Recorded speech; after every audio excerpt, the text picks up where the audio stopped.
Hello বন্ধুরা, আজ আমি রান্না করব পনির। প্রথমে আমি আলুগুলো নুন হলদি মাখিয়ে ভেজে নিচ্ছি।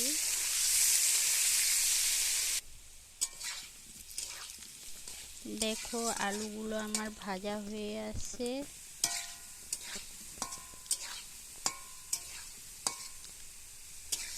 আলুগুলো আমার ভাজা হয়ে গেছে, নামিয়ে নিচ্ছি। এইবার পনিরগুলো ভেজে নেব।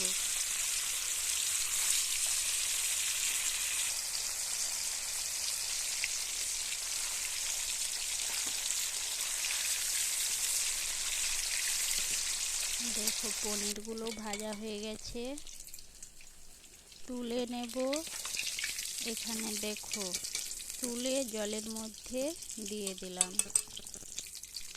ভাজা হয়ে গেছে। এইভাবে রান্না করলে পনিরগুলো খুব নরম আর টেস্টি হবে।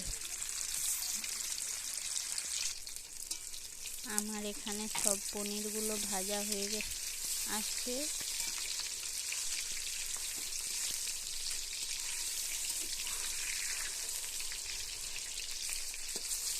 আমার সব পনিরগুলো ভাজা হয়ে গেছে, তুলে নেব।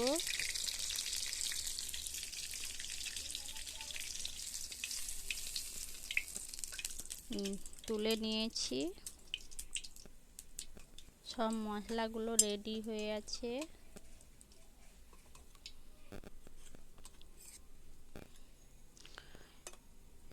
এবার কড়াইতে তেল দিলাম,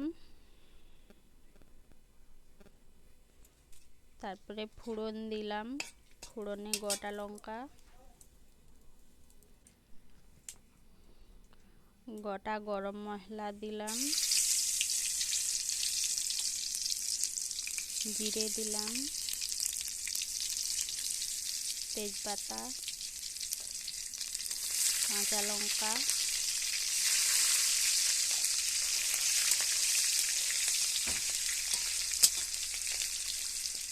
তারপরে টমেটো দিয়ে দিলাম।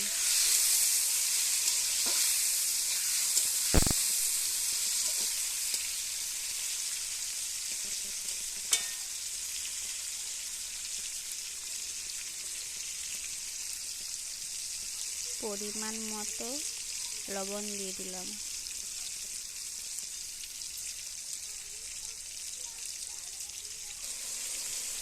দেখো টমেটোটা কি কত সুন্দর গলা গলা হয়ে গেছে, গলে গেছে।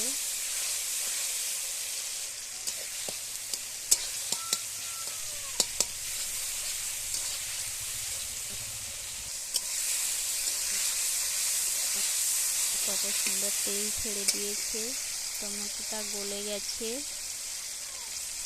এবার হলুদ লঙ্কা গুঁড়ো দিয়ে দিলাম।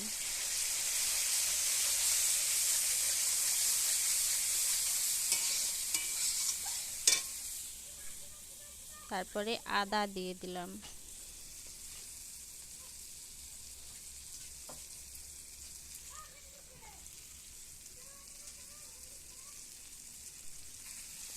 কষে নিয়েছি। তারপরে হালকা জল দিয়ে দিলাম।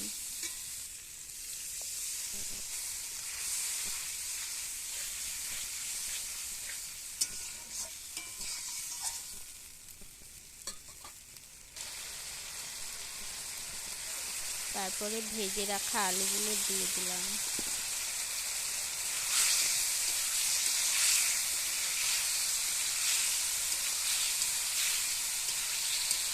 দেখো কষা হচ্ছে।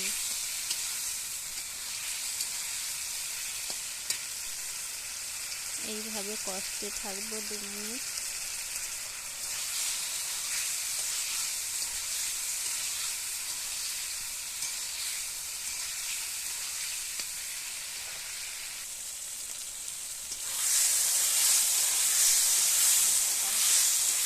বন্ধুরা, যতক্ষণ কষা হচ্ছে তোমরা লাইক কমেন্ট শেয়ার করবে। এরপরে পোস্ত বাটা, কাজু বাদাম বাটা, দিয়ে দিলাম। তারপরে কষে নেব। বন্ধুরা, তোমরা যদি নতুন হয়ে থাকো তাহলে আমার চ্যানেলটিকে সাবস্ক্রাইব করবে। দুধ গুলোনো জলটা দিয়ে দিলাম।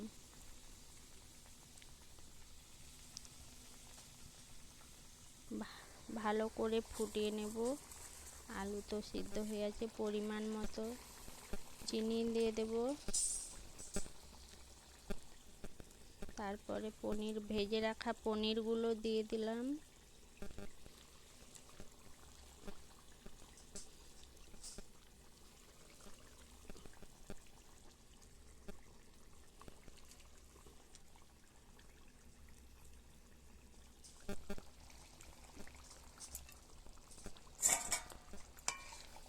পনিরগুলো দিয়ে ফুটিয়ে নিচ্ছি। লাস্টে গরম মশলা বাটা দিয়ে দেব। এইভাবে তোমরা পনির রান্না করবে, ভালো লাগবে। আর মকর সংক্রান্তির শুভেচ্ছা, শুভ দুপুর।